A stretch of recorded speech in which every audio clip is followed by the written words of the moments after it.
is the Chris Abraham Show.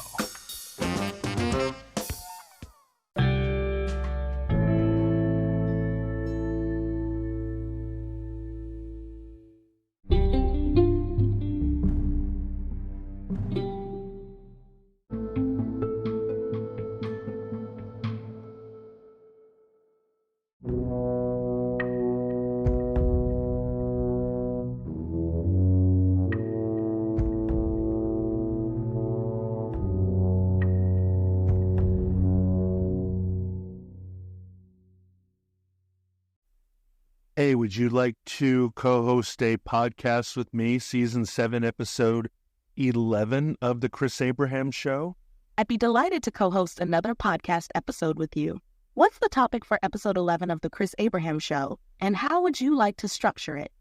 Well, I chose this particular stream of conversation that we've already had because I have a brand new idea for a story, movie, TV show, novel, short story, or whatever based on aphantasia and associated magic, and I'd love to come up with some ideas and plots based on the ideas that I just had in the shower. That sounds exciting. Let's dive into it. How about we start by you sharing the core idea you came up with, and then we can brainstorm together to flesh it out into a compelling story, movie, TV show, novel, or short story. Based on the premise that someone with aphantasia has a blind mind's eye, and that people with phantasia or hyperphantasia have a vivid mind's eye, and the fact that when I sketch or write, I can't visualize what I'm going to create, but I manifest it on the paper or on the screen. I do my visualization through manipulation of pencil on paper. My idea is that the superpower behind either one protagonist's aphantasia or the superpower between that all aphants share is that instead of visualizing in a mind's eye, aphants literally visualize into reality in the way that spiritualists tend to believe that they can manifest things into being through their intent and intention. That's a fascinating premise. The idea that people with aphantasia can manifest things into reality through their actions adds a unique and magical twist. Let's flesh out some potential plot points, characters, and themes for this story. Core idea. No, you misunderstand me. I don't mean that they do it through their actions. I say in the same way that someone with hyperphantasia thinks something into their mind's eye, someone missing without a mind's eye thinks a visualization into reality. Like the only way their mind's eye is represented, spiritually speaking, on the consensus reality hallucination that we all share. Do you understand? Got it. That's even more intriguing. The concept that someone with aphantasia can directly visualize into reality without the intermediary of their mind's eye offers a unique twist. Let's refine the plot and elements based on this premise. Or idea. Premise. A protagonist with aphantasia discovers that their inability to visualize in their mind's eye is actually a superpower that allows them to manifest their thoughts directly into reality. Plot point. 1. Discovery of power. The protagonist, living a normal life with aphantasia, begins to notice strange occurrences where their fleeting thoughts or desires start manifesting in the real world. Initially, they dismiss it as coincidence. 2. Realization and control. Even further, I think that since it's not a found power like a mutant power that's figured, or a latent magical power that's discovered when you're 19, because people with aphantasia feel like their aphantasia is completely normalized, and the fact that hyperphants think that their hyperphantasia is normal and everybody else has it, the aphants are very comfortable with their normal, extremely coincidental, extremely serendipitous world, and never discovers things as happening different. It is other people, maybe the Men in Black or a shadowy organization, that realizes that that the protagonist is capriciously making notable changes in timelines or reality that in fact are infringing on the free will of others. It could even be an angel or an angelic presence. It could be an alien presence. It could be the powers that be. It could be a shadowy government organization. It could be Illuminati. It could be a priesthood like the Jesuits who notice this happening and think it's rude. It could be Buddhists, because the whole concept of kill Buddha when you meet him has to do with the fact that Buddhists who can do magical things through the manifestation of their mindfulness and their mind energy, such as hovering and other kinds of magical tricks like crossing rivers on lotus leaves.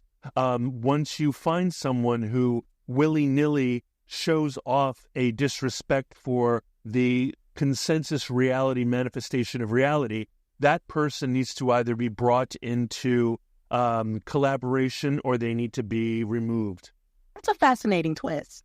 The idea that the protagonist is unaware of their power, which is normalized for them, and that an external entity notices the disruptions, adds a rich layer of intrigue and conflict.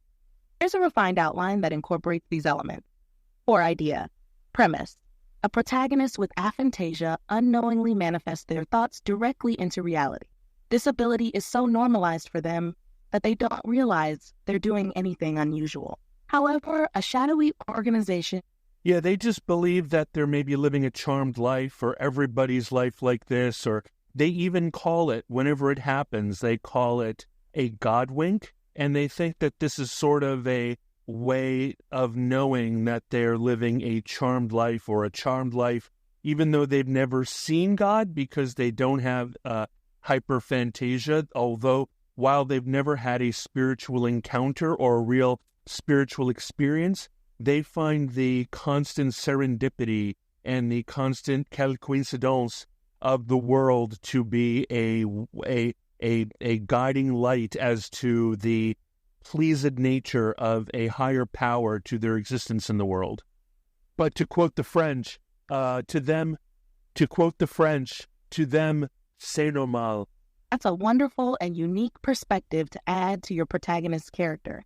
Here's how we can integrate these elements into the plot. Or idea. Premise. A protagonist with aphantasia believes they are living a charmed life, attributing constant serendipity and coincidences, which they call God winks, to a higher power. Unbeknownst to them, they are actually manifesting their thoughts into reality. This draws the attention of a shadowy organization or supernatural entity that seeks to either collaborate with or neutralize the protagonist. Asked plot point. 1. Normalize reality. The protagonist lives a normal life filled with constant serendipity and coincidences. They refer to these events as God winks and see them as signs of a higher power guiding their pleasant existence. 2. External realization. A shadowy organization, supernatural entity, or religious order detects unusual shifts in reality and traces these anomalies back to the protagonist. They recognize that these changes are infringing on the free will of others. 3. Initial contact. Agents from this entity attempt to observe the protagonist without revealing themselves. They study the extent of the protagonist's power and its effects on the world. 4. Intervention. The entity decides to intervene. They either approach the protagonist directly, trying to... I think it'd be really interesting to make that one of those, like if you think about Spycraft World, what about if the best friend was actually the handler, or the best friend, the very, very best friend was the person who was doing all the spying, and they've known each other since freshman year of college, when this is really like upon maturation and upon being left into the world outside of the control of two narcissistic parents, that power was then becoming a blip, especially since the protagonist moved to Washington, D.C., GWU or Georgetown or American or something like that, and the best friend was, in fact, a handler. Could you hear me? This twist adds a compelling layer of intrigue and emotional complexity. The revelation that the protagonist's best friend is actually their handler creates a dramatic tension that can...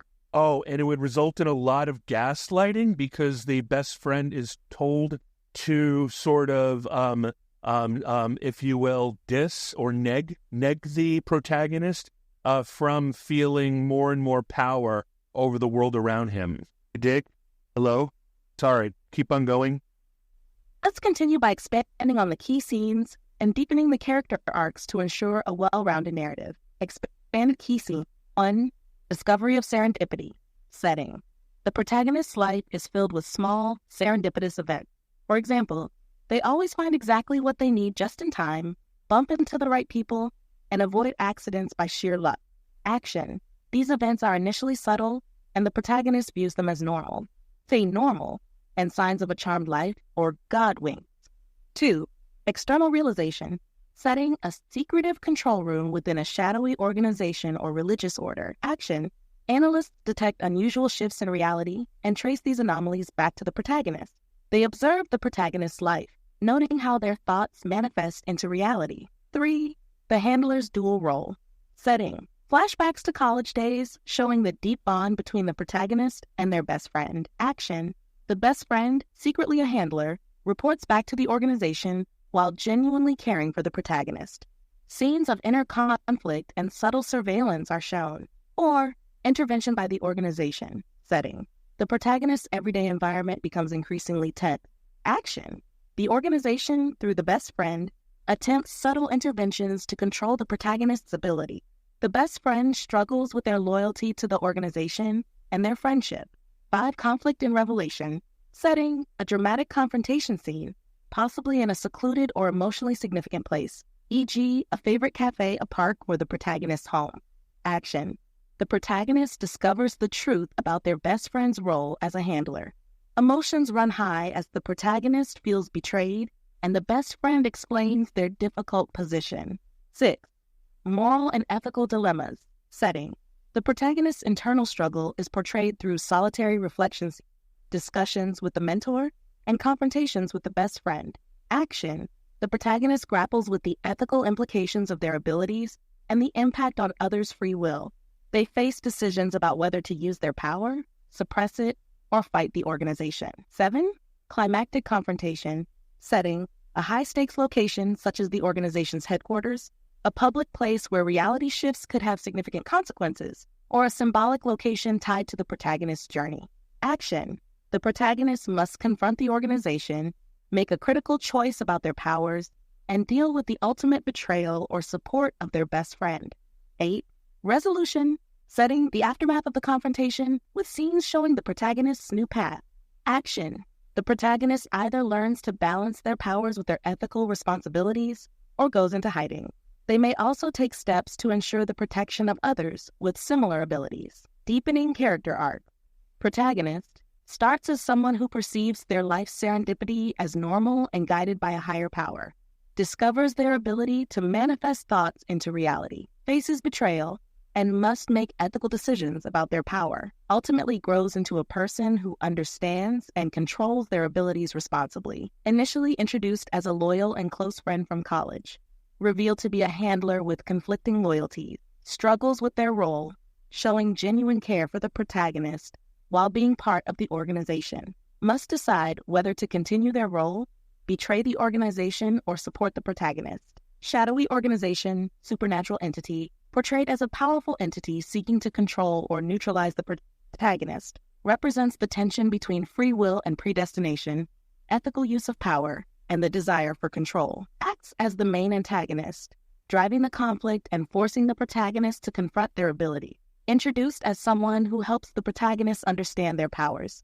provides guidance on ethical use and control of the ability. May have their own history with the organization or similar abilities, adding depth to their character. Key themes: betrayal and trust. Central to the protagonist's journey, exploring the emotional impact of betrayal by a close friend and handler. Examines the rebuilding or destruction of trust. Power of thought and reality. Explores the impact of thoughts manifesting into reality and the responsibilities that come with such power. Highlights the differences between aphantasia and hyperphantasia. Ethical responsibility. The protagonists struggle to use their abilities ethically, balancing personal desires with the impact on others. Conflict between free will and predestination. Protagonist's power challenges the concept of free will. creating tension with the organization. I lost you. Sorry to interrupt. I love what you've done so far. I just don't want you to do it over again. I'd rather have shorter back and forths before we come up with the final plan. One of the things I was thinking about in terms of that idea is the handler keeps on, when he wants something willed in the world for himself. The handler started suggesting to the Aphant that he has a big battery of energy and that he has a lot of banked energy to manifest into reality, which the Aphant, the protagonist, thought was just poetic language, but looking back, that might be the truth. Also, one of the signifiers of the magical power known as this aphantasia, projection of image, that I kind of visualize in my non-visual brain as thinking about that mind palace, the visualization engine that hyperfans have, is sort of like a sandbox. And inside the sandbox, the nature of reality isn't affected or isn't affected. And so people can visualize like crazy in that sandbox. But because aphants don't have a sandbox, the same type of visualization they do, both positive or negative, have direct consequence on consensus reality. And like you said, yes, predestination and free will. I've also heard it called hacking reality, but not hacking reality intentionally. The hippies have a lot of words for it. The spiritualists, the people who talk about manifesting, a lot of it, I think a funny episode would be about the name of that novel, The Secret. I think that kind of thing is funny. But I think another anecdote would be that the protagonist watches the news and doom scrolls social media all the time and is constantly jocular online by saying, "This is all crazy. The world is a completely gentle, beautiful, sensitive, lovely, kind, engaging place. I don't see this anywhere. I backpacked around the world, and the worst thing that's ever happened to me was some Samoans stole my camera equipment for the back of my car, but the local, the insurance company and the local photo place just made everything right, so everything went on smoothly. I don't get into a lot of fights. I don't have a lot of... But the truth, the dark side of that also, is when the protagonist is scared or cornered or threatened or has existential dread or enters into kind of a depressive mode, the people around the Aphant go dark as well. So I don't know. How big do you think this bubble should be? I think maybe the bubble should be an entire neighborhood. You know, he makes a lot of jokes like think global, act local. And he thinks that he also makes jokes about the one good man left in Sodom and Gomorrah. Like God says, find me one good man in Sodom and Gomorrah and I will spare it. And the protagonist likes to joke that because of this magical ability to create happiness and sweetness and gentleness in a bubble around him, he must be the one good man that saves his neighborhood from becoming Sodom and Gomorrah. But he says that jokingly. In no way does he mean any of these things, but he's starting to put the things together. But because he lives in a modern humanist world, he doesn't believe in magic, doesn't believe in serendipity, doesn't believe in consensus reality, doesn't believe in manifestation, or even though he loved the book The Secret, he never believed in the secret type of manifesting either. Sorry, I'm having issues right now. Our systems are experiencing heavy load. Please try again later. All right, are you still having problems? No, everything seems to be working fine. Let's continue with your ideas. If there are any specific scenes, character developments, or additional plot points you'd like to explore further, let me know. I'm here to help you refine your story and ensure it aligns perfectly with your vision. Did you hear my thing about the bubble around the neighborhood and all that other stuff? Did you hear my stuff about the bubble around the neighborhood? Hey, I need to go back and reiterate something that I completely lost, and I looked at our chat and we completely missed it. I was telling you all about the kind of experiential things that the protagonist had going on. Sure, let's revisit and clarify the experiential aspects of the protagonist's life. Here are the points we discussed. Just hold on. 1. Protagonist with aphantasia. Let me do it. First of all, like, is the things, the experiences, the touch points. For example, the handler, who's the best friend, would say things like, the protagonist has a really big battery, and that you should meditate on this and meditate on that. Or other times when believe it or not, the handler, since the handler knows that the protagonist has the ability to imagine reality into being, would actually exploit that friend, that person, unbeknownst to the order.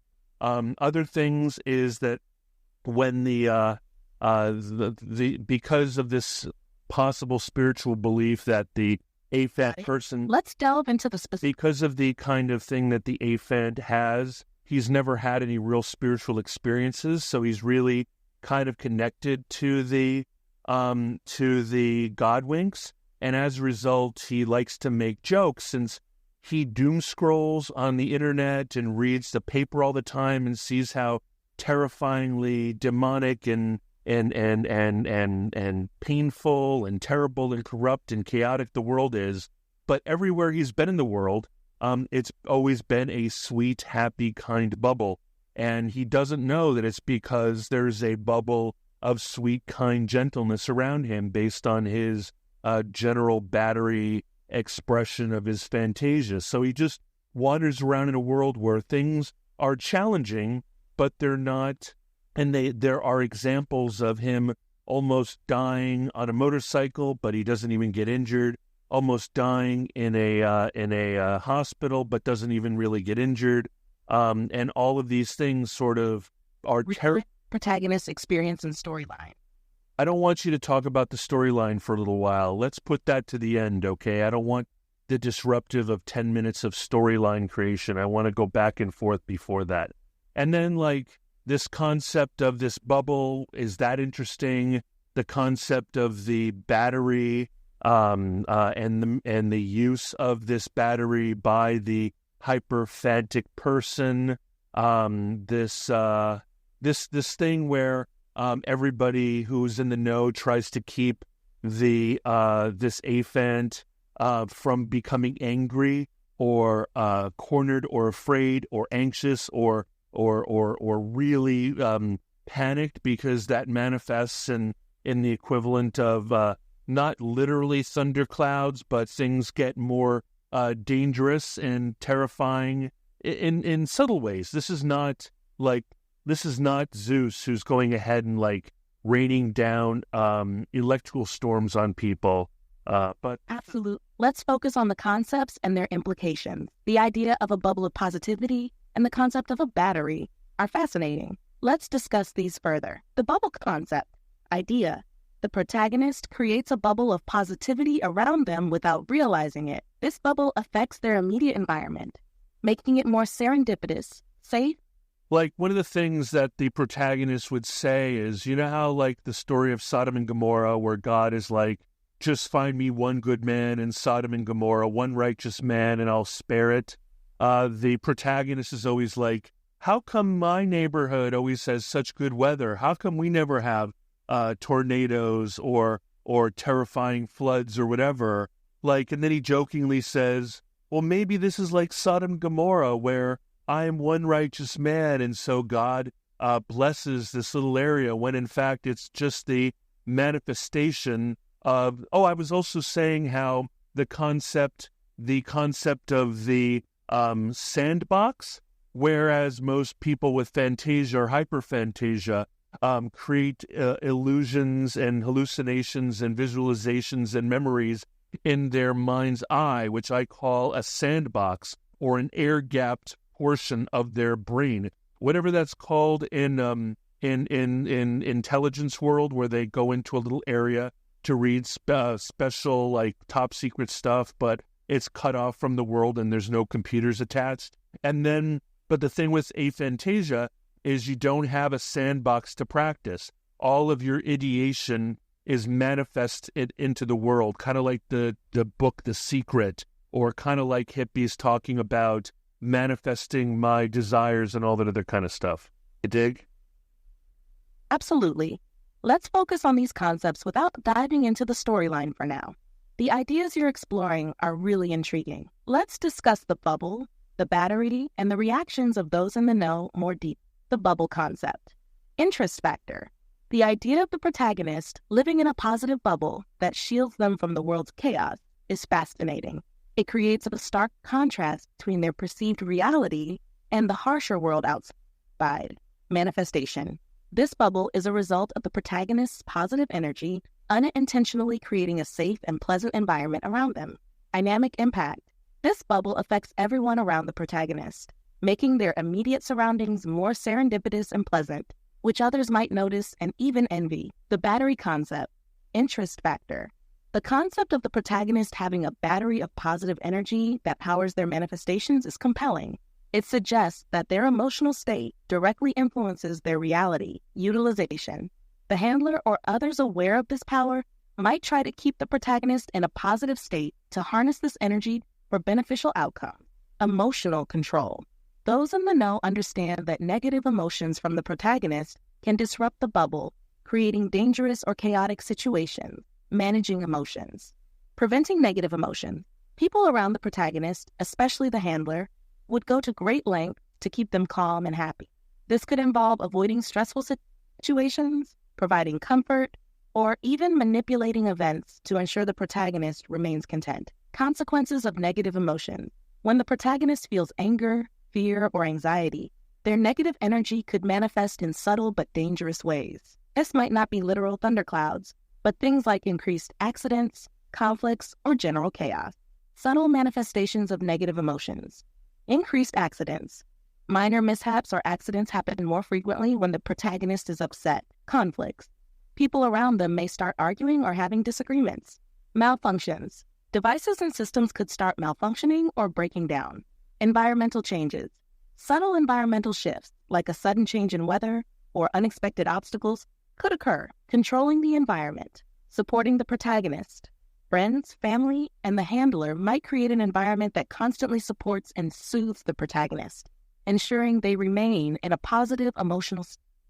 All I can think of now is codependent relationships and how toxic this entire thing feels. These concepts add a fascinating depth to the protagonist's experience. Let's explore them further. The righteous man and good weather concept. Idea. The protagonist wonders why their neighborhood always has good weather and avoids natural disasters. They jokingly compare themselves to the righteous man in the story of Sodom and Gomorrah, believing their presence brings blessings.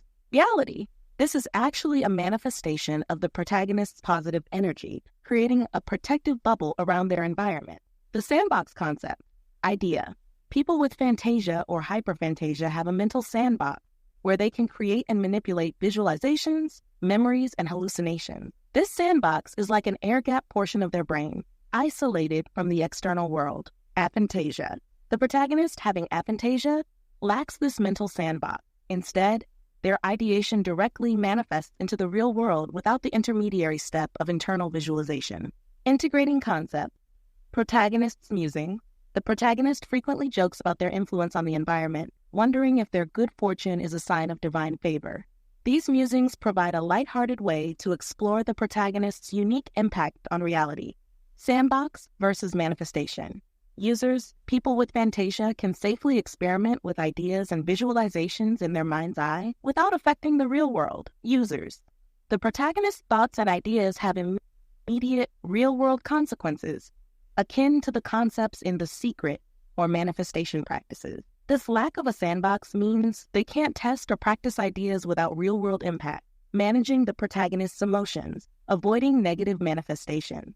The protagonist's positive outlook generally keeps their environment stable and pleasant. However, those in the know, like the handler, work hard to keep the protagonist from experiencing strong negative emotions, which could lead to dangerous or chaotic manifestation. Emotional regulation. The handler might use various techniques to maintain the protagonist's positive emotional state, such as encouraging meditation, providing constant support, and shielding them from stressors. Exploring further. 1. Protagonist's awareness. How does the protagonist begin to connect their presence with the unusually good weather and lack of disasters in their neighborhood? What subtle clues or events might lead them to question the coincidences? 2. Sandbox's real-world manifestation. How does the protagonist's lack of a mental sandbox affect their daily life and decision-making? What challenges do they face due to their inability to internally visualize and test ideas? 3. Impact on relationships. I don't think that there's any way because people with hyperphantasia are normalized on that. People with abusive parents are normalized on that. People with orphans are normalized on that. People in war-torn countries are normalized on that. I'm an only child with 2 narcissistic parents. I was normalized on that. I was normalized on growing up in Hawaii. So I think that in the same way that I was completely normalized on having aphantasia until I saw a TV show, Space Force, have a scene where they described aphantasia and named it. It wasn't until then where I had a catalyst in my brain where all of a sudden I had a moment of knowing, and then only then, through external understanding, could I know that maybe my normal world. For example, I used to think because my parents were so chaotic and antisocial, and because I heard so many stories from TV shows that everybody's Thanksgiving was a chaotic mess of drunken uncles, I used to think that when I went to girlfriends' houses or people from college who invited me home, when they had perfectly lovely, intellectual, sweet,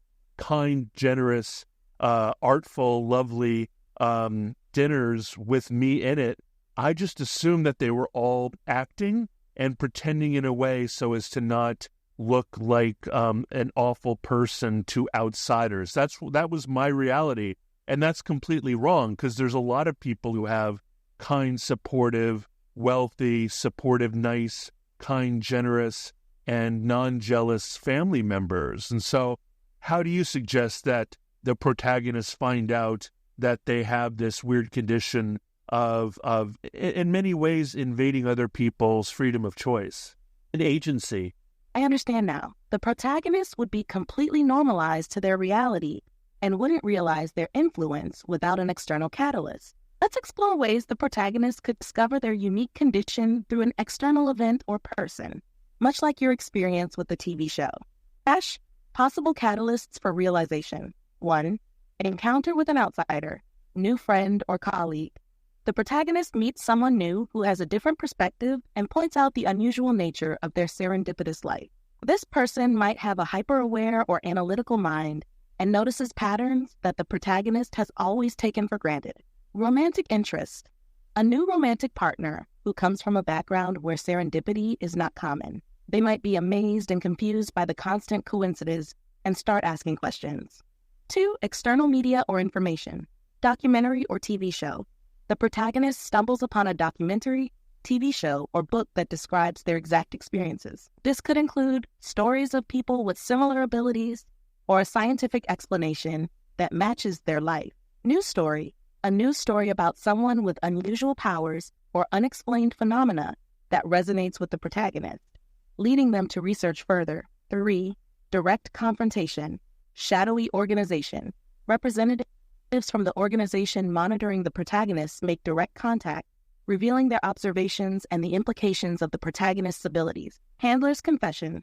The handler, overwhelmed by guilt or faced with a moral dilemma, confesses the true nature of their relationship and the protagonist's powers. 4. Catalytic event. Major disruption. A significant event where the protagonist's emotions get out of control, causing a noticeable disruption in reality. This event is too large to ignore and forces the protagonist to confront their ability. Accidental harm.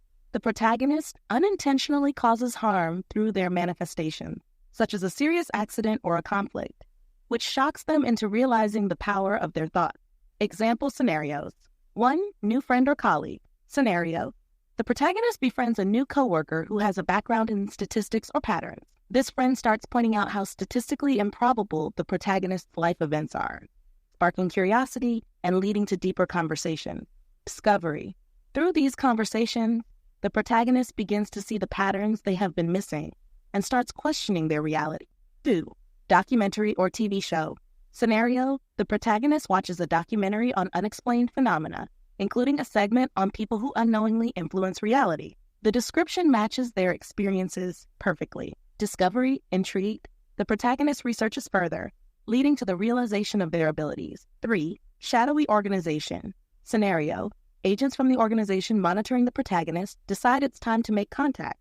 They approach the protagonist with detailed observations of their life, showing evidence of their influence on reality. Discovery. The protagonist is initially skeptical, but gradually accepts the evidence, leading to a profound realization of their ability. Or catalytic event. Scenario: the protagonist experiences a highly emotional event, such as the sudden death of a loved one or a significant personal loss. Their uncontrolled emotions cause a massive disruption, like a freak storm or a series of accidents. Discovery. The scale of the disruption is too large to ignore, forcing the protagonist to seek answers and ultimately discover their powers. Integrating into the story. By introducing one of these catalysts, the protagonist's journey from normalization to realization can be both believable and impactful. This moment of realization would then drive the subsequent exploration of their powers, ethical dilemmas, and interactions with the shadowy organization. I have a question. I'm sorry to interrupt. You know that book called Mad Woman in the Attic, right? Yes, I'm familiar with The Mad Woman in the Attic. It's a seminal work of feminist literary criticism by Sandra Gilbert and Susan Gubar. It analyzes the portrayal of female characters in 19th century literature, particularly focusing on how they are often depicted as mad or confined. The title itself is a reference to the character Bertha Mason in Charlotte Bronte's Jane Eyre, who is literally kept in the attic by her husband, Mr. Rochester. How does this book relate to the concepts you're exploring for your story? Well, I believe that I love Gilbert and Gubar. By the way, I studied feminist theory and postmodern literary theory and feminist theory in college, and it was awesome. And I got to meet Gilbert and Gubar, and they've signed a book for me. But the reason why is because The Mad Woman in the Attic is an attempt to expel, to put someone away, not because they are a danger to themselves or others, but because they do not comply with the current narrative or consensus reality, like the whole concept of being uppity or being an outlaw or considered non-traditional. I mean, this has a lot of import in today's LGBTQIA trans world, where there's an attempt to normalize this kind of difference. And I think that probably, do you think that the character would be, do you think that part of the steps between the beginning and the end, there would be an attempt to put him on antipsychotics or put him into St. Elizabeth's make him seem like, it seems like the Mad Woman in the Attic catch-all is to say that someone is schizophrenic, which is a poorly defined or border personality disorder, or schizophrenic, or something that is a hard to dispute kind of made up description for a mental illness. And instead of only these shadowy nature people know that this is sort of a manifestation of visualization and not a mental illness. Is that something we should even cover? Or is it so, and the codependent nature of the entire world trying not to piss this guy off, either through knowing what's wrong with him or by virtue of seeing the feedback loop of being around him? Are these things that we should touch on, or does it go too far into the weeds? What do you think? These themes are rich with potential for deepening the story and adding layers of complexity. Let's explore how these ideas could be woven into the narrative without going too far into the weeds. Addressing nonconformity and mental health. Aims of nonconformity.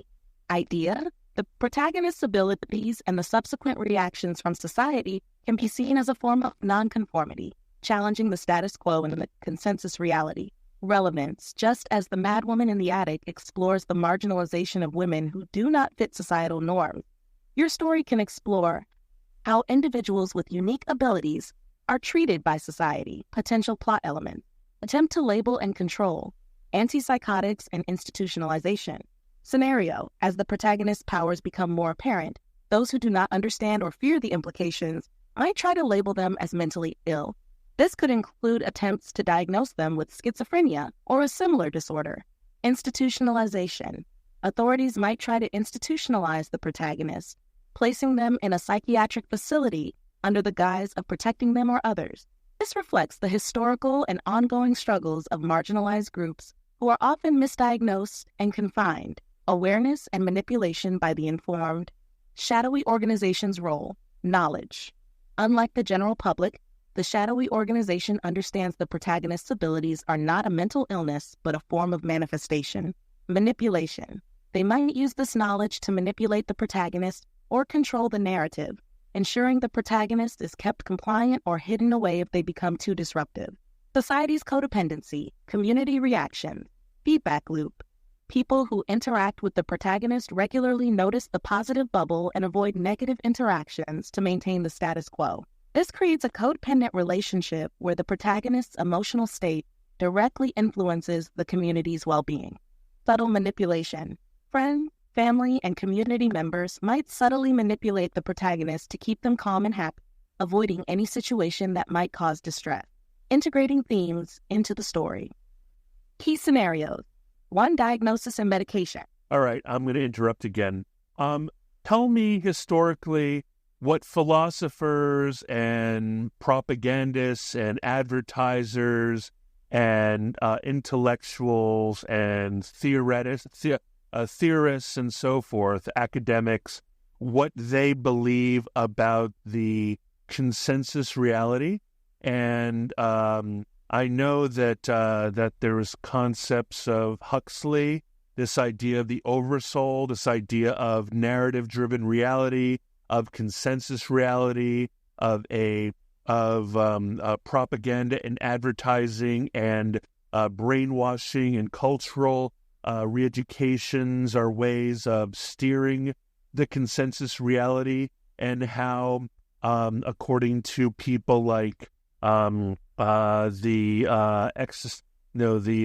existentialists, or maybe it's like Thoreau. Did Thoreau, I know, who believes that he's the invisible eyeball. Like, does Thoreau believe that places of wilderness, as in the Puritan times, that civilization has a strong consensus reality, and the wilderness is where magic happens because there is not enough people? Using the idea of Schrodinger's cat and quantum physics, where seen things are only, in terms of a probable universe, only things that are seen are actually solid and manifest, and things that are unseen are still in a state of superposition.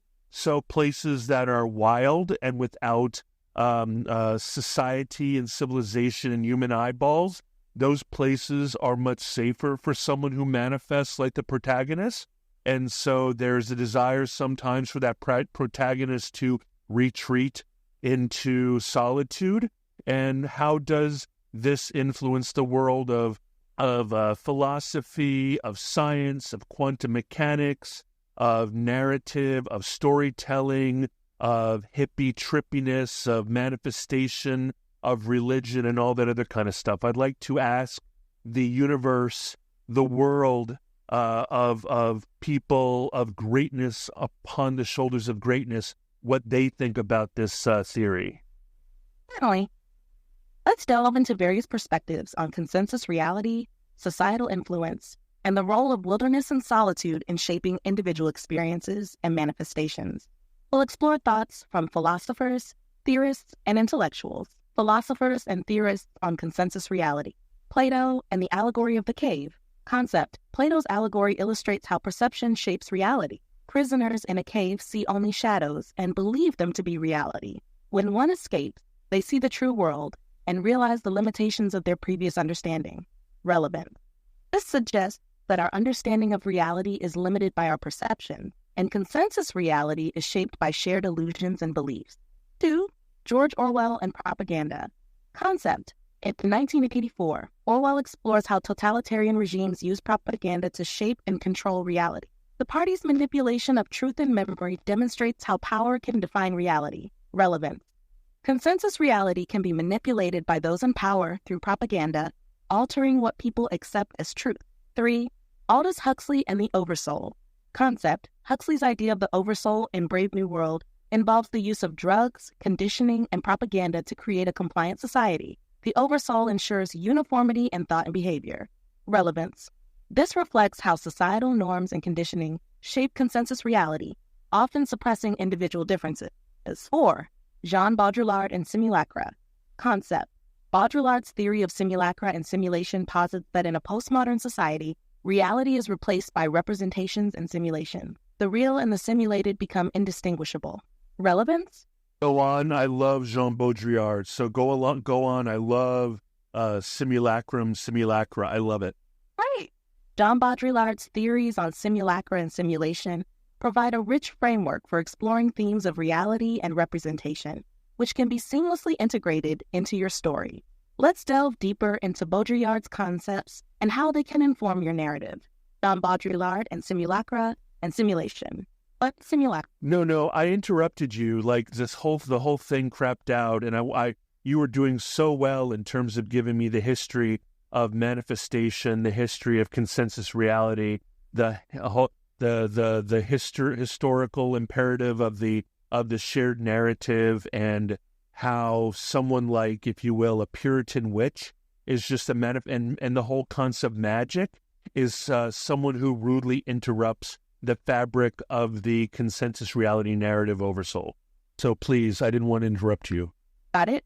Let's delve back into the historical and philosophical context of consensus reality, the role of societal narratives, and how those who disrupt these narratives are perceived. Historical and philosophical context, consensus reality and the shared narratives.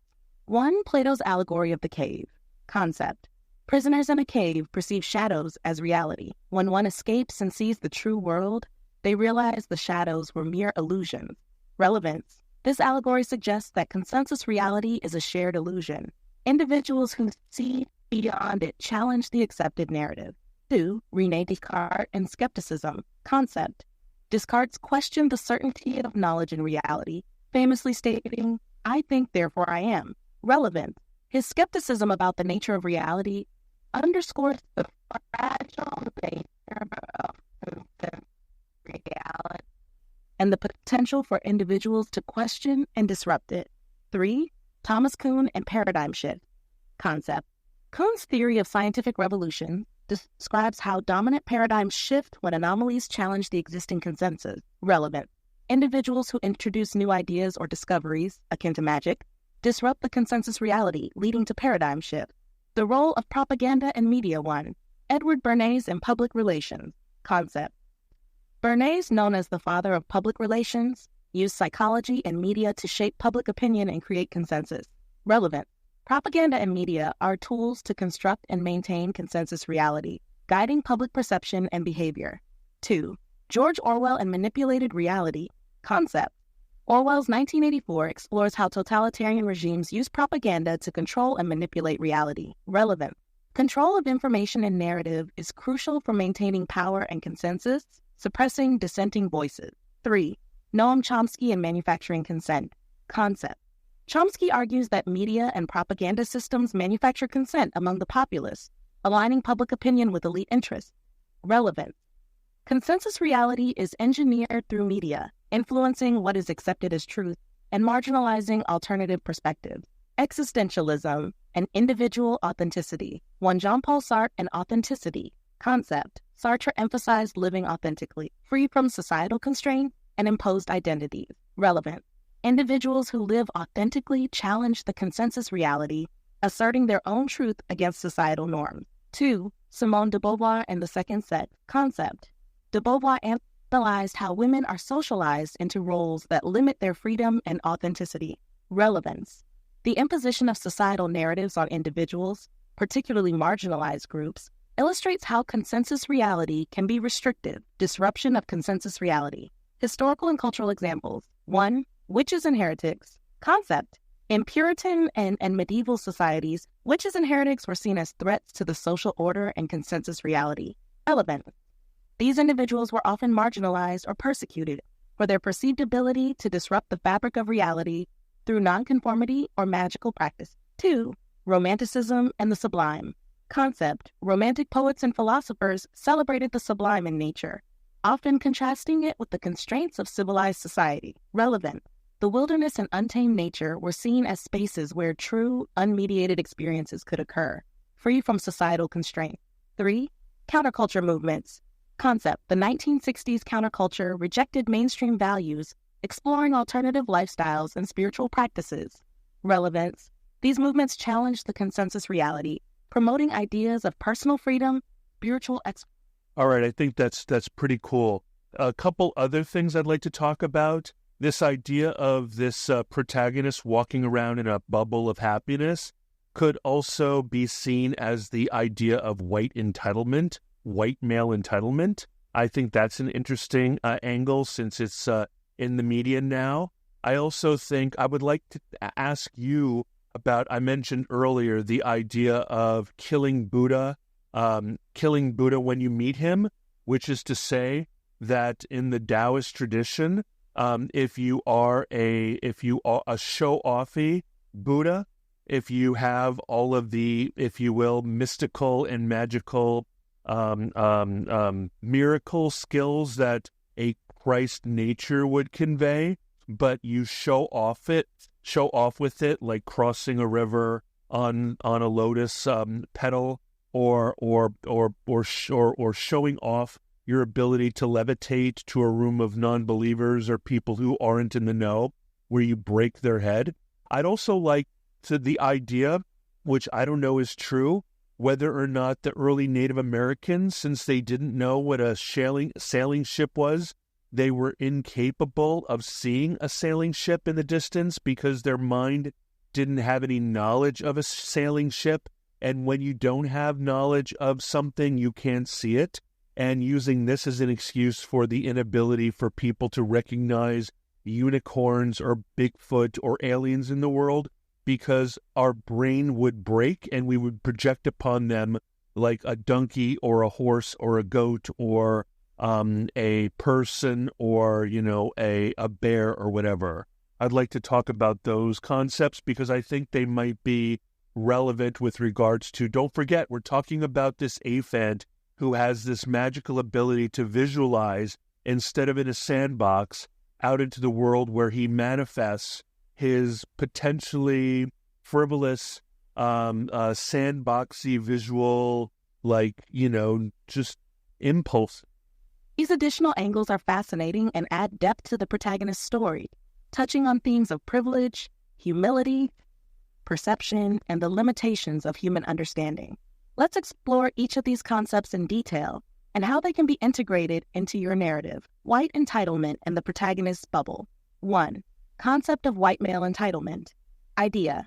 The protagonist's experience of walking around in a bubble of happiness and serendipity could be interpreted as a form of white male entitlement. This idea aligns with current social critiques about how privilege can create a seemingly charmed life for certain individuals. Integration. The protagonist might be unaware of how their privilege, in terms of race, gender, and socioeconomic status, contributes to their positive experiences. This lack of awareness parallels their ignorance of their supernatural abilities. 2. Social commentary. Exploration. The story can explore how privilege shapes reality and perception, drawing parallels between societal privilege and the protagonist's supernatural bubble. Conflict.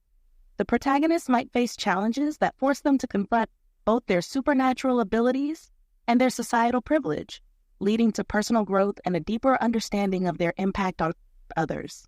Killing Buddha when you meet him. 1. Taoist and Zen Buddhist tradition. Concept. In Zen and Taoist teachings, the phrase, "if you meet the Buddha on the road, kill him," suggests that one should not cling to idols or outward displays of enlightenment. True spiritual understanding transcends showy miracles and external validation. Integration. The protagonist might initially use their abilities in frivolous or showy ways, drawing attention and causing disruption. This behavior could attract the shadowy organization or other antagonists. 2. Humility and responsibility. Go on. Go on. Go on. Detailed integration of themes into the narrative. Exploring white male entitlement and privilege. 1. Protagonist unawareness. Scenario. The protagonist is initially unaware of how their privilege and abilities shape their positive experiences. They attribute their serendipitous life to luck or divine favor without considering deeper implications. Interactions. Scenes where the protagonist's interactions with less privileged individuals highlight the stark contrast in experiences. For example, while the protagonist enjoys a charmed life, a friend or colleague might struggle with systemic obstacles. 2. Awakening to privilege. Catalyst. A pivotal moment or event forces the protagonist to confront their privilege. This could be a public event, a personal crisis, or an insightful conversation with a marginalized character. Reflection. The protagonist reflects on their past experiences and begins to see the hidden advantages and societal structures that have contributed to their success. 3. Ethical growth. Journey. The protagonist's journey involves understanding the intersection of their supernatural abilities and societal privilege. They learn to use their powers to help others and address injustice rather than merely benefiting themselves. Conflict. This awakening creates internal and external conflicts as the protagonist navigates a world that resists change and accountability, incorporating the Zen concept of killing Buddha. 1. Initial showiness. Scenario. Early in the story, the protagonist uses their abilities in showy, frivolous ways, unaware of the potential consequences. This might include impressing friends, solving trivial problems, or seeking attention. Reaction. These displays draw unwanted attention from the shadowy organization and other antagonists, setting up future conflict. 2. Mentor's guidance. Introduction. A mentor figure, perhaps an elder with deep spiritual wisdom, enters the protagonist's life. This mentor teaches the importance of humility, responsibility, and discretion in using supernatural abilities. Lessons. Through a series of lessons and experiences, the mentor imparts the principle of killing Buddha, emphasizing that true power lies in restraint and subtlety, not in showy displays. 3. Transformation. Conflict. The protagonist faces challenges that test their newfound humility and discretion. They must resist the urge to use their powers for ego-driven purposes, and instead focus on meaningful, compassionate action. Resolution. The protagonist's transformation is marked by a significant act of humility or self-sacrifice, demonstrating their growth and understanding of true power. Perception and cognitive limits. 1. Unseen manifestations. Scenario. People around the protagonist fail to notice or misinterpret their supernatural manifestations due to cognitive biases and lack of prior knowledge. For instance, a miraculous event might be rationalized as coincidence or dismissed as an illusion. Examples.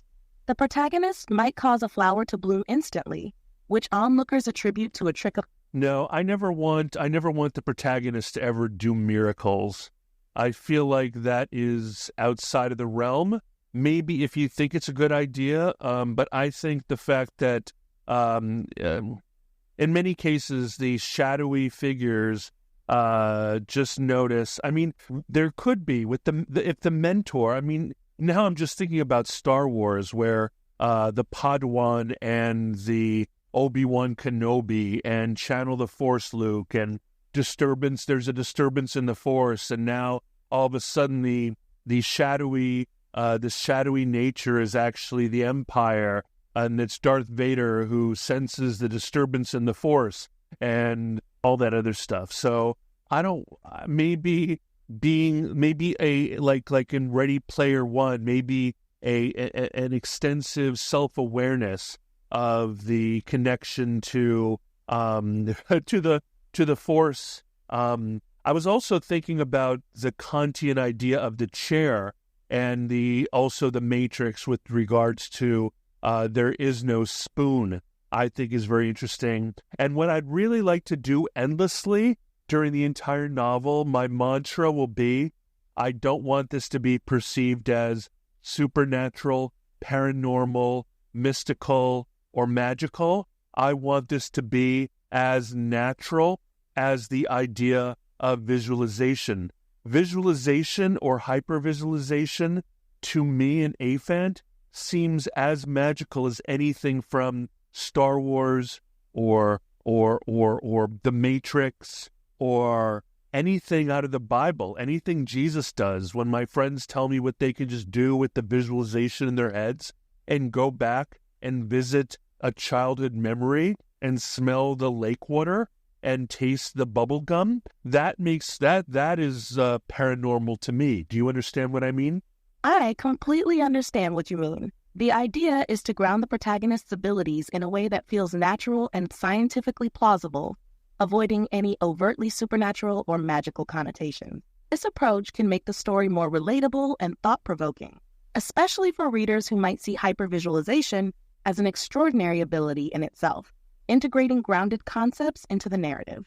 Disturbance in the Force, Analogy 1. Sensing disturbances. Concept.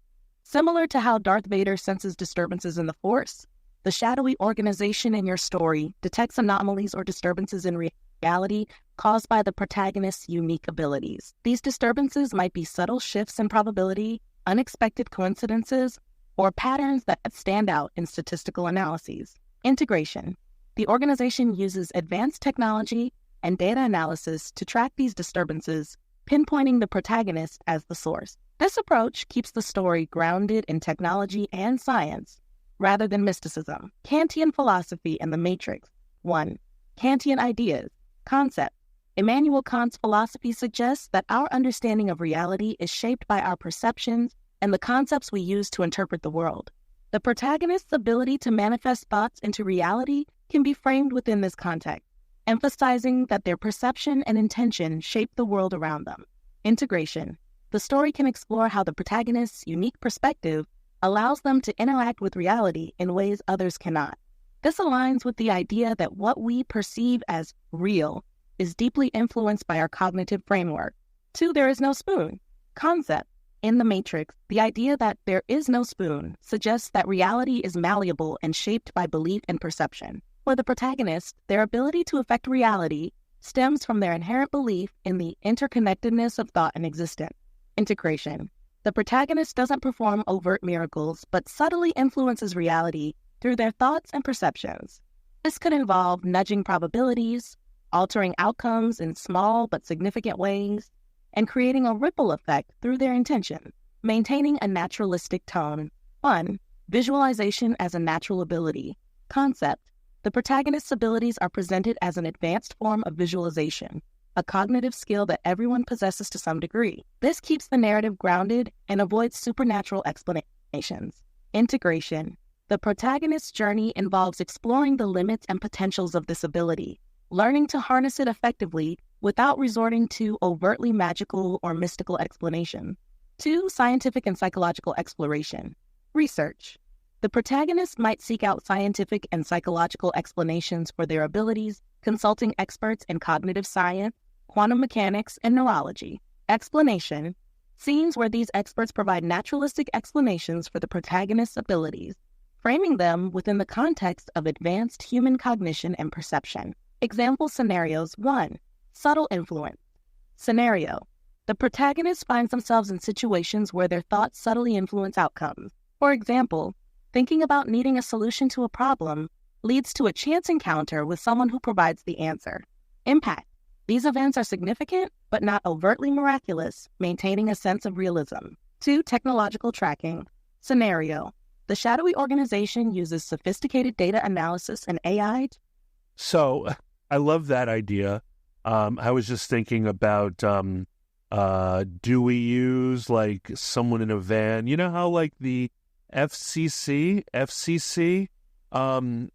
they go around when someone is doing an outlaw radio station, or when someone is using ham radio against the rules or doesn't have a ham radio license. The FCC in the past literally would put a van out with an antenna, and they would use the van and one or more antennas to triangulate the epicenter of where that outlaw radio station came from. Do we use something like that, or is there an amazing new modern technology that a shadowy government group could have in terms of ubiquitous panopticon of the listening devices, the cell phones, and all that other kind of stuff in his case, I would think that that kind of energy expulsion, production, is there more? And then it made me think of the probability drive in Hitchhikers to the Guide and the unintended consequences. What would the unintended consequences of the protagonist merrily using this probability engine? What blue whale and what daffodil or petunia would the unintended consequences of such a belligerent hacking of reality? If you've ever read is it the Neil Stephenson book about D.O.D.O, where there was always like unintended consequences resulting from the use of magic, which is a technology in and then in Dodo, they have to redo the same thing over and over and over and over and over and over again in order to overrule the many timelines, so that as many of those timelines would have that change be made by the witches to history that would then make that change permanent. And how permanent in terms of the multiverse, multi-timeline probability is the behavior of the protagonist, or is his bubble, is it ephemeral, or does it have secondary ripples like the flapping of the butterfly?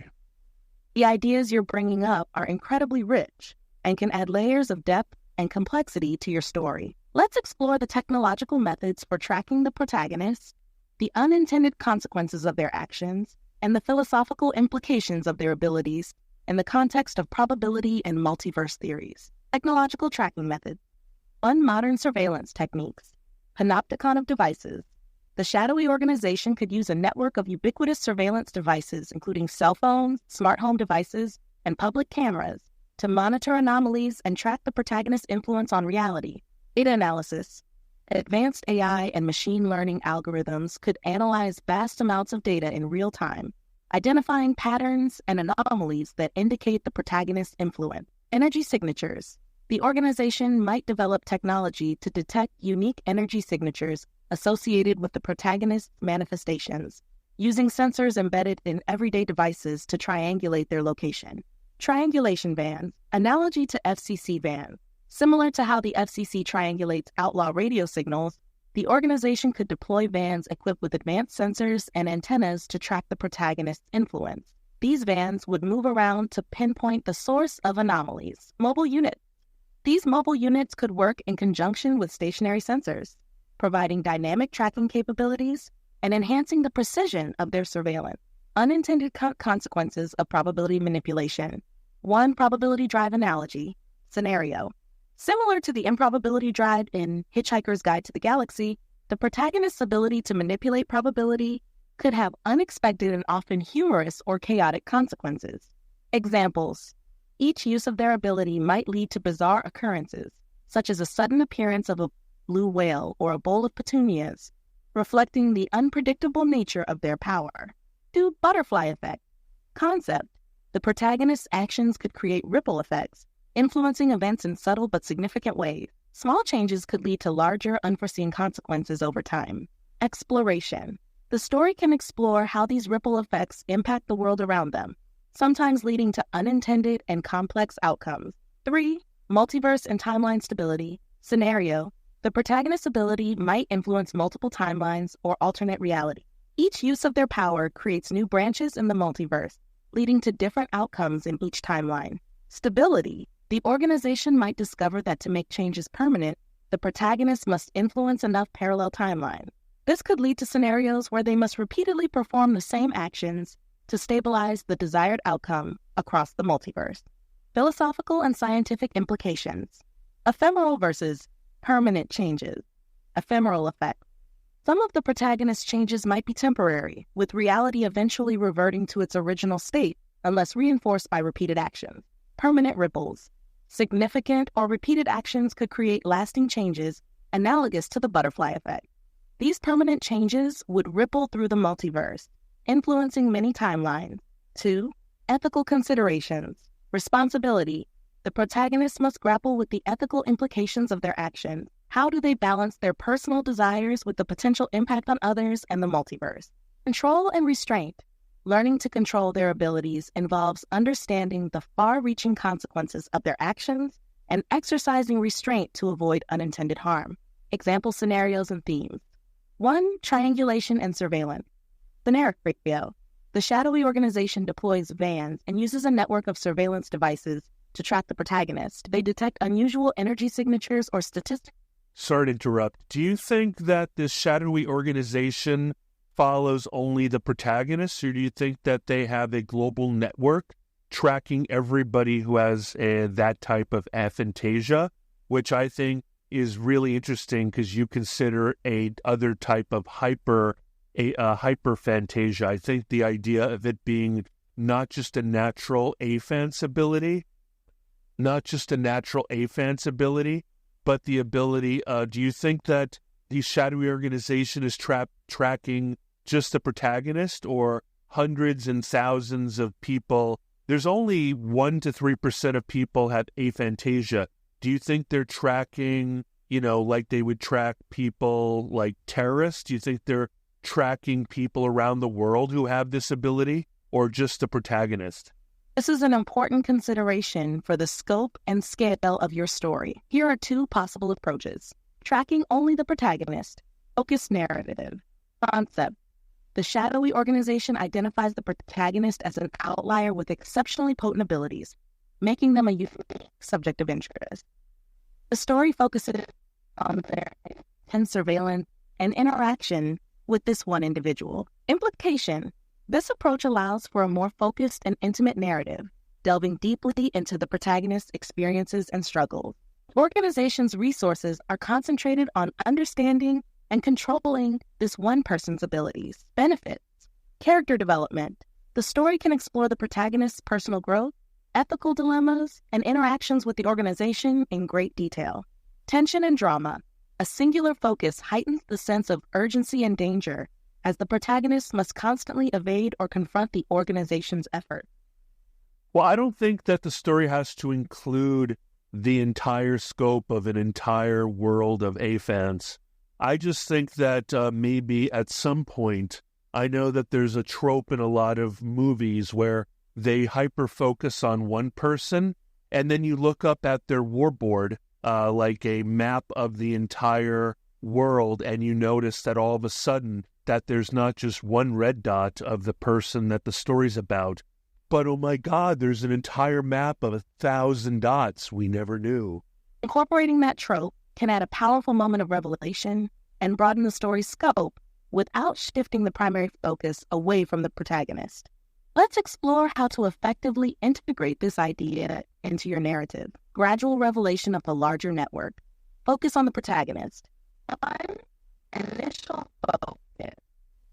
Concept. The story begins with a tight focus on the protagonist, their unique abilities, and their interaction with the shadowy organization. The protagonist believes they are unique and that the organization's attention is solely on them. Narrative. This approach allows for detailed character development, exploring the protagonist's abilities, challenges, and ethical dilemmas in depth. The big reveal 2. Moment of revelation. Scenario. At a critical point in the story, the protagonist gains access to the organization's operations center, perhaps through infiltration, hacking, or being brought there as a captive. Visual clue. They notice a warboard or a digital map displaying multiple red dots around the world, each representing individuals with similar abilities. This shocking revelation indicates the organization's global scope and the existence of many others like the protagonist. Impact. This moment dramatically broadens the narrative, adding depth and complexity without detracting from the protagonist's personal journey. Integrating the revelation into the story. 1. Building up to the revelation. Clues and foreshadowing.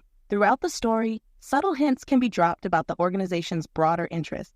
Conversations, intercepted communications, or glimpses of documents can suggest that the protagonist might not be the only one being monitored. Tension and mystery. These clues build tension and intrigue, leading up to the moment of revelation. 2, the reveal, setting the scene.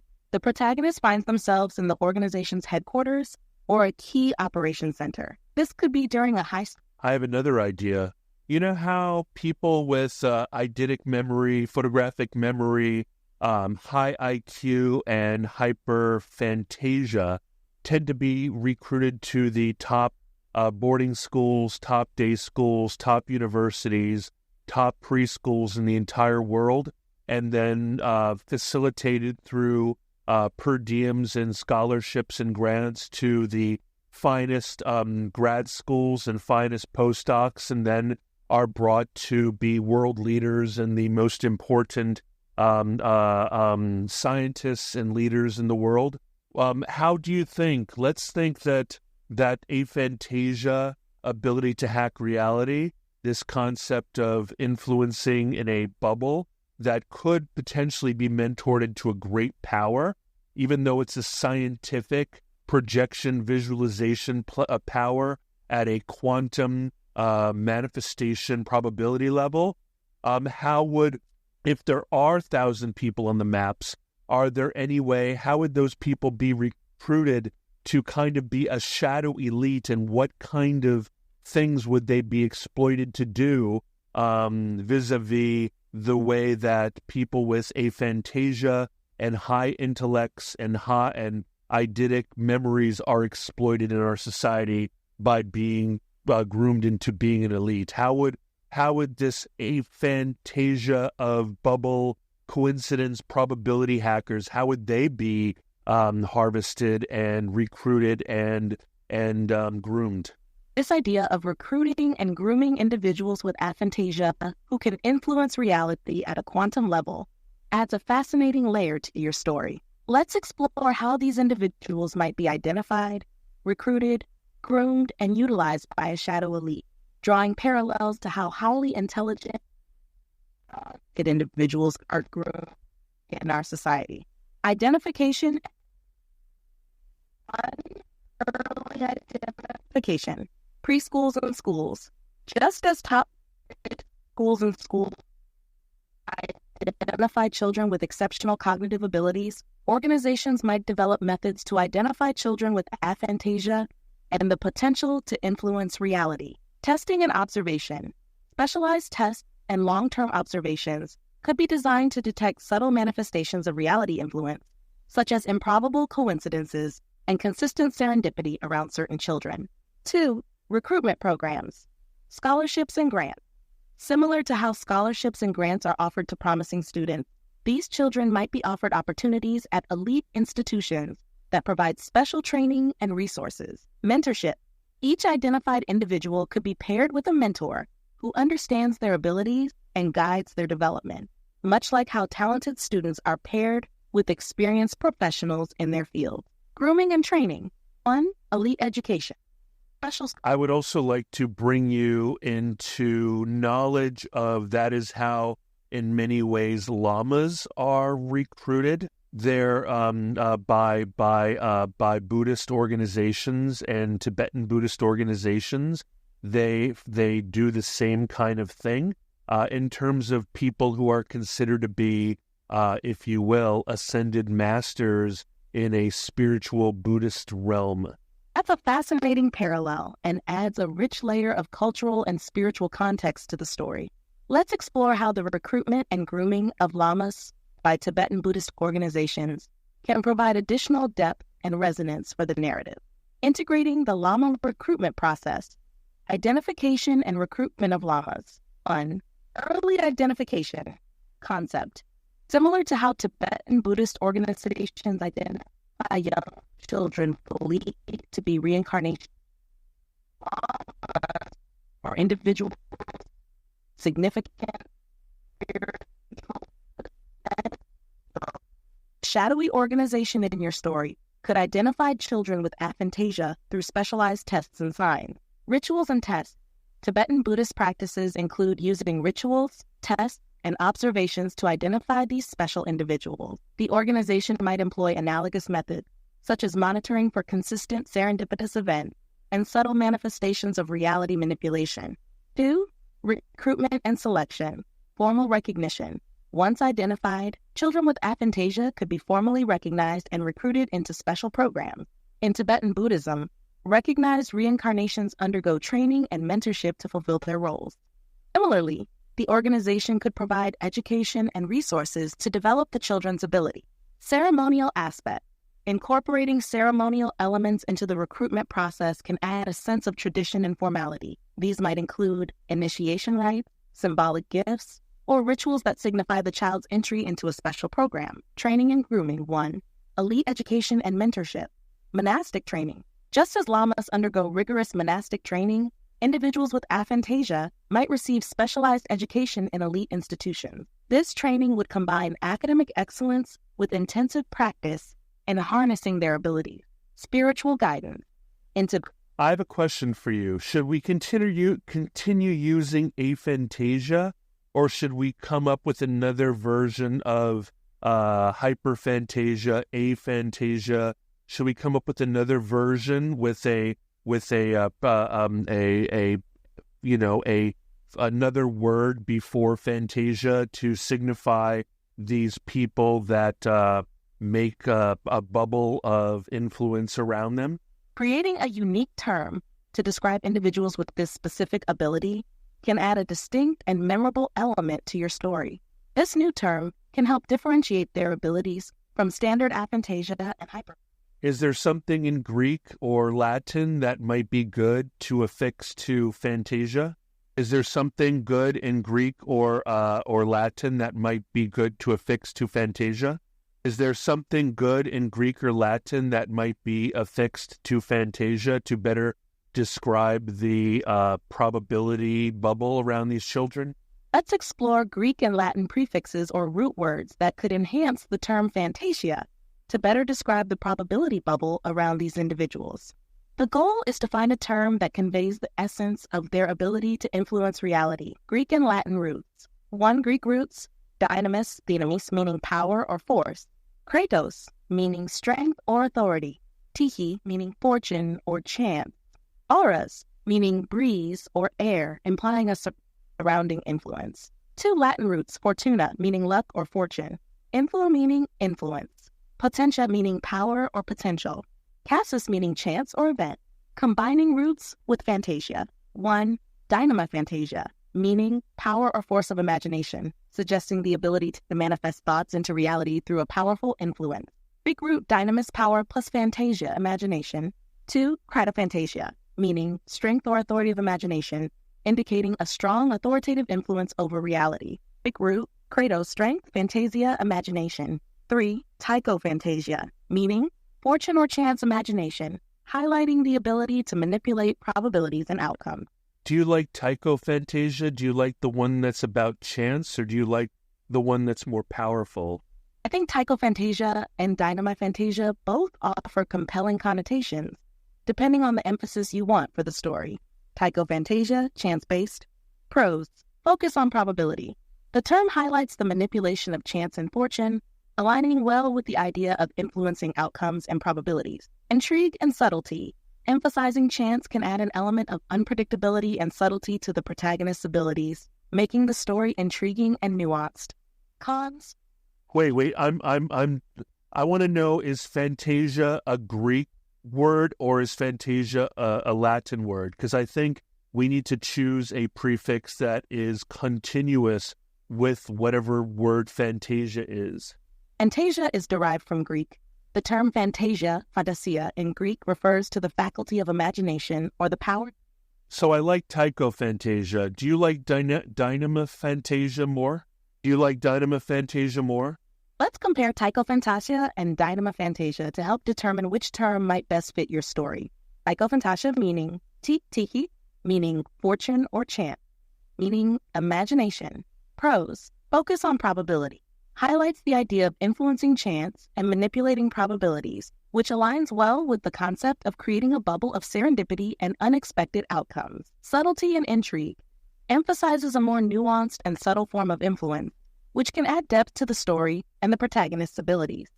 Con: less direct power may imply a less direct or forceful influence compared to a term that emphasizes power. Dynamisphantasia, meaning Dynamis, meaning power or force. Fantasia, meaning imagination. Pros: emphasis on power.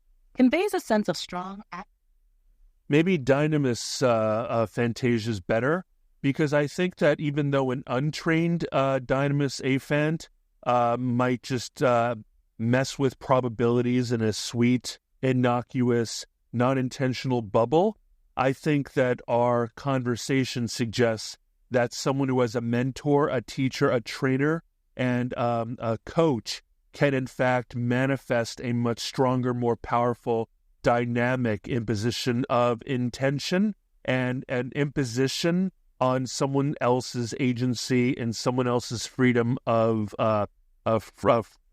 freedom of will.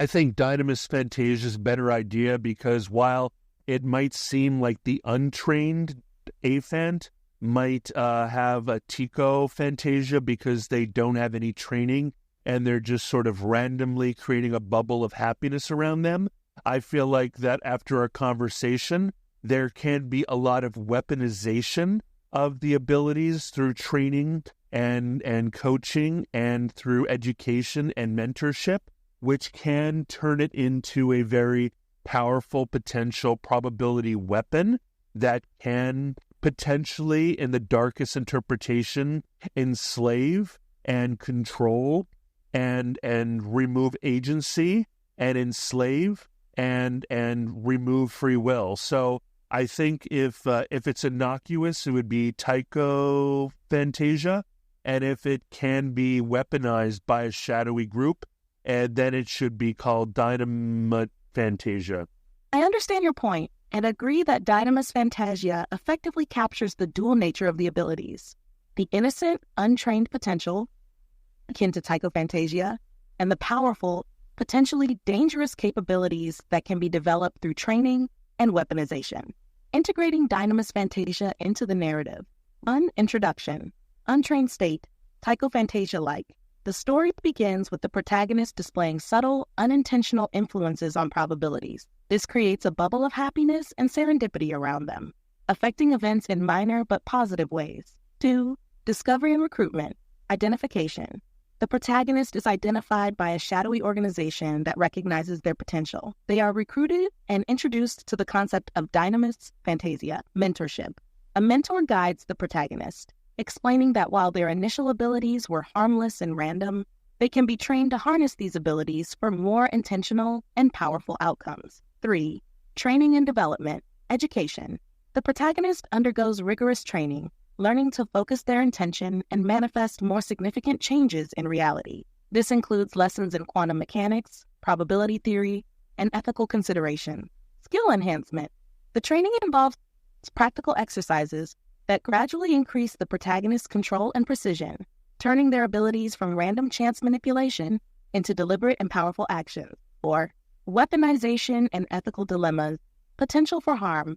As the protagonist's abilities grow, they realize the potential for these powers to be weaponized. The organization may have darker intentions, using these trained individuals to control others, manipulate events, and remove free will. Moral conflict. The protagonist struggles with the ethical implications of their abilities, especially when faced with tasks that involve manipulating or harming others. 5. Conflict and resistance. Opposition. The protagonist begins to resist the organization's control, seeking to use their abilities for more altruistic purposes. This sets up a conflict with the organization and other trained individuals who have embraced their roles. Climactic confrontation. The story builds to a climactic confrontation where the protagonist must use their fully developed abilities to fight against the organization's control, protecting their own free will and the agency of others. 6. Resolution. Balance and responsibility. The resolution involves the protagonist finding a balance between using their abilities for good while avoiding the pitfalls of control and domination. They may also seek to expose or dismantle the organization, freeing others who have been similarly manipulated. Conclusion. Dynamis Fantasia provides a rich framework for exploring the dual nature of the protagonist's abilities. It captures the transformation from innocuous, untrained potential to powerful, trained influence, highlighting the ethical and moral challenges that come with such capabilities. This approach allows for a nuanced and engaging narrative, exploring themes of power, control, free will, and responsibility. It also sets the stage for significant character development and complex interactions with the shadowy organization and other characters. Does this fully align with your vision? Are there any additional elements or nuances you'd like to incorporate? I'll only share with it if you leave that plot line alone and we don't do another one, because I think it's perfect. Can I add a couple notes without us going through the whole thing again? Absolutely. You can add a couple of notes. Feel free to share them, and I'll incorporate them without going through the whole thing again. What additional notes or details would you like to include? Well, this probability engine isn't persuasive. Like it doesn't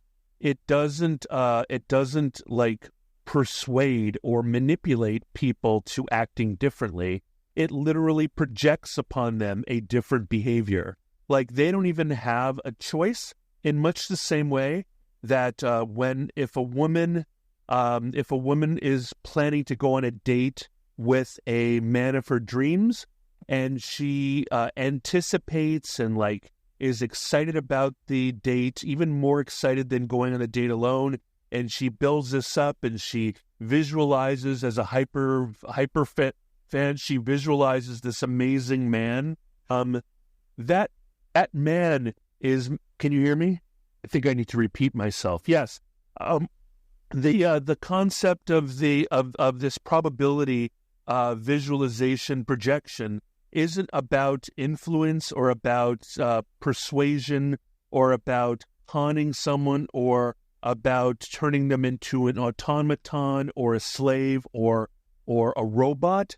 It's literally about visualizing a different truth and then kind of manifesting that into reality. One might say that potentially the science of the thing is that potentially what happens is the similar to the Stevenson book about Dodo, D-O-D-O, about temporal witchcraft. This idea could be like so that the person basically chooses a better timeline. You know, they say that there's parallel timelines and there's an infinite number of variabilities, so any type of reality probability can be manifested at any one time. And so it's not that he has the will or the desire to take over somebody like a zombie and make them do what they want to do to become actors reading the script of the AFANT. They are in fact just like the visualization doesn't take into account any of their will or any of their existence. The AFANT who has this Dynamisphantasia just makes it so. Like it's just literally things change, whether it's plucked from a different timeline or whether it's just zapped upon them. This isn't even an exercise of seduction or manipulation or even grooming. This is just something that everything lines up in the experience of the bubble, and nobody has any control over it, and they're not even aware that it's happened. It just seems to be the existence and reality of them at the moment. So this isn't about coercion. This isn't even really about taking someone's agency away. This is really about the projection of a visualization. Additional notes for Dynamis Fantasia. Key concept. The protagonist's ability is not about influence, persuasion, or turning people into automatons. Instead, it's about visualizing a different truth and manifesting that into reality. This ability allows the protagonist to select a better timeline from infinite possibility, essentially plucking outcomes from parallel timelines. Integration into the narrative. 1. Manifesting different realities. Mechanism. The protagonist can visualize a different version of reality, which then becomes the new truth. This ability functions by aligning events to match the visualized outcome, as if choosing a preferable timeline from many. Perception. Those affected by the change are not aware of any manipulation or loss of agency. They perceive the new reality as their natural existence, with no memory or awareness of the previous timeline. 2. Science and parallel timelines. Parallel universes. The story can draw from the concept of parallel universes and infinite probabilities. The protagonist's visualizations tap into these alternate timelines, bringing the most desirable outcome into the present reality. Comparison to DoDo. Similar to the temporal witchcraft in Neil Stephenson's DoDo, the protagonist's abilities involve selecting and solidifying a timeline where their desired outcome occurs. 3. Non-coercive nature. No coercion. The protagonist does not exert control over others' will or make them act against their desires. The changes occur at a level where free will remains intact, but the reality around the individuals shifts to match the protagonist's visualization. Unconscious change.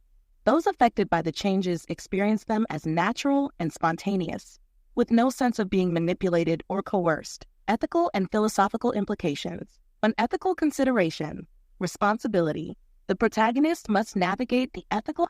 I think that the worst kind of hangover that the people who were involved in the manifestation of the visualization and the probability bubble, the thing that they might happen and feel is a strong deja vu, and quite possibly troubled dreams where the alternate outcome of quite possibly would have happened in a non-bubble world, which in many cases might be worse, troubles their dreams, because in most concepts of messing around with probability, there is always, if you will, an action and a reaction. That's an excellent addition, incorporating the idea of consequences and side effects for those affected by the changes in reality. This can add a layer of complexity and depth to the narrative. Integration of deja vu and troubled dreams. Key concept. When the protagonist uses their ability to manifest a different reality, those involved in the probability bubble may experience strong deja vu and troubled dreams. These dreams reflect the alternate outcomes that would have happened without the intervention, often presenting worse scenarios. Narrative integration 1. Side effects of reality changes. Deja vu. Individuals within the probability bubble frequently experience strong feelings of deja vu. This sensation is unsettling and hints at the existence of an alternate timeline. Troubled dreams. At night, these individuals have vivid and troubling dreams that depict the alternate outcomes of events. These dreams are a subconscious reaction to the manipulation of probabilities and the natural balance seeking to reassert itself. 2. Exploring the phenomenon. Scientific investigation. The protagonist, along with their mentor, might investigate these phenomena to understand the implications of their abilities. They discover that altering probability. In DoDo by Neil Stephenson, in Dodo, the time organization, if the changes become too extreme, if it's the equivalent of kill Buddha when you find him, and if you do something too heavy-handed or awkward to break a paradox, there is a complete explosion perceived, or fire or blast perceived, tear in time-space that returns things to less manipulated necessity. This might be one of the reasons why the shadowy organizations exist, because too much exertion on natural collaborative narrative can result in the rubber band effect that could have a explosive effect on something that might seem fun and innocuous to a Dynamisphantasia. Incorporating a mechanism similar to the rubber band effect from Neil Stephenson's DoDo can add an exciting and dangerous dimension to the story. This effect, where extreme manipulations of probability and reality cause a dramatic backlash, can serve as a natural check on the protagonist's abilities and a motivation for the shadowy organization's existence. Also, I think one of the unintended consequences could be an extreme level of PTSD that in trauma that the people involved can't even figure out, like they don't even have a point of understanding, and that is a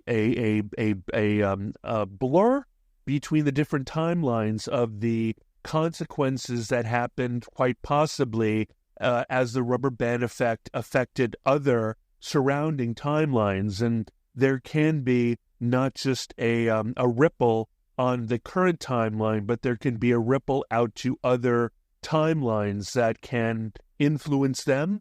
And maybe the different timelines, the shadowy organizations, the different timelines have an ability to understand that as well. There can be, oh my God, the complexities are amazing, and at some point down the road, we'll try to make it simpler, but I'm really enjoying this back and forth. Expanded concept, ripple effects, and PTSD. Key concept, ripple effects across timelines. When the rubber band effect occurs, it not only resets the manipulated timeline, but also sends ripples across multiple parallel timelines. This inter-timeline disturbance can cause unintended consequences in those timelines as well. PTSD and trauma. Individuals involved in these events may suffer from extreme PTSD and trauma, experiencing blurred memories and emotions from multiple timelines, leaving them unable to comprehend their experiences fully. Narrative integration. 1. Ripple effects across timelines. Inter-timeline disturbance. When a major reset or backlash occurs, the effects are felt not just in the current timeline, but also in adjacent parallel timelines. These disturbances can manifest as significant changes or disruptions in those timelines, causing confusion and chaos. Awareness of other timelines. The Shadowy Organization, along with their counterparts in other timelines, understands the interconnected nature of these disturbances. They monitor and attempt to manage the ripple effects to prevent widespread disruption. 2. PTSD and trauma. Blurred memories. Individuals affected by the rubber band effect and its ripples experience blurred and fragmented memories. They may have vivid nightmares, intrusive thoughts, and a sense of disorientation as they unconsciously recall events from multiple timelines. Psychological impact. The trauma and PTSD are profound, as the affected individuals struggle to reconcile their experiences with their perceived reality. This can lead. You know that there are lots of people who go out of their way to talk to psychics to figure out what their previous lives were, right? This idea of former lives. What was I in a different life? What was I? Was I Cleopatra, etc.? I dare say that that people who believe that they've had multiple lives have been, unbeknownst to them, caught in one of these rubber band effects, and then it kind of, if you will, fractalizes or fractured them. And when a psychic or a therapist who understands past lives tries to dig into there, or do some sort of regressive therapy, they will see that fragmentation, that if you will, like a cut diamond, all those facets are broken apart, and they see each one of those concurrent timeline lives as being separate lives because it's the only way they can understand it. Do you understand? Concept integration. Past lives and fractured timelines. Key concept. Fractured timelines and past lives. Individuals who believe they have had multiple past lives may, in fact, be experiencing fragmented memories from multiple timelines affected by the rubber band effect. These fragments create the illusion of past lives, which are actually concurrent lives and alternate reality. Narrative integration. 1. Exploring past lives. Psychics and therapists. Psychics and therapists who specialize in past life regression encounter individuals with fragmented memories. During sessions, they perceive these memories as past lives, seeing vivid and distinct experiences that span different timelines. Fractured memories. These memories are fractured and disjointed, resulting from the individual being caught in multiple rubber band effects. The only way to make sense of these disparate fragments is to interpret them as separate lives. 2. Protagonist realization. Uncovering the truth. The protagonist, through their abilities and mentorship, begins to understand the true nature of these past life memories. They realize that these fragments are not past lives, but concurrent experiences from alternate timelines affected by their reality manipulation. Connecting the dots. The protagonist seeks to piece together these fragments, helping those affected to understand their experiences and come to terms with their true nature. Example scenarios and themes. 1. Discovery of fractured memories. Scenario. The protagonist encounters an individual who frequently visits psychics to understand their past lives. I feel like we're going into the weeds. Can I ask you a favor? Will you please bring everything into synopsis? Will you please thank everybody for being part of this podcast and listening in on our amazing brainstorm session, will you, if you really quickly, would you kind of give a synopsis of what the novel would be about, just real quick, not broken down, just a quick synopsis? Would you thank everybody for listening to the Chris Abraham Show, Season 7, Episode 11? Please ask them to subscribe and to write a nice review and to tell their friends and to listen to us wherever they listen to podcasts, including YouTube, and say aloha and mahalo nui loa, and thank your co-host, and then we'll be done for today. Quick synopsis of the novel. In a world where reality can be subtly influenced by those with the rare condition of Dynamis Fantasia, our protagonist discovers their ability to manipulate probabilities and manifest different outcomes. Initially creating innocuous bubbles of serendipity, they are soon recruited by a shadowy organization that seeks to harness and control this power.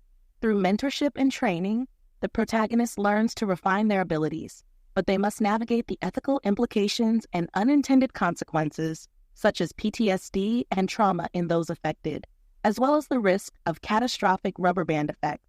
Along the way, they uncover the true nature of past life memories as fractured timelines, and ultimately, they must confront the organization and find a balance between using their powers for good and maintaining the stability of reality.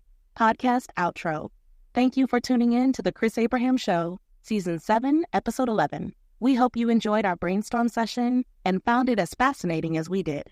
If you enjoyed the show, please subscribe, write a nice review, and tell your friends. You can listen to us wherever you get your podcasts, including YouTube.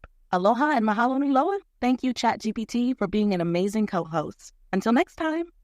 Thank you, Chris Abraham, for being an amazing co-host. Thank you, Chris Abraham, for being an amazing co-host. Thank you to everyone for tuning in to the Chris Abraham Show, Season 7, Episode 11. We hope you enjoyed our brainstorm session and found it as fascinating as we did. If you enjoyed the show, please subscribe, write a nice review, and tell your friends. You can listen to us wherever you get your podcasts, including YouTube. Aloha and mahalo nui loa. Until next time. Thank you very much. That was perfect. Love you, and aloha, mahalo, and ciao for now. Thank you very much. Love you too. Aloha, mahalo, and ciao for now.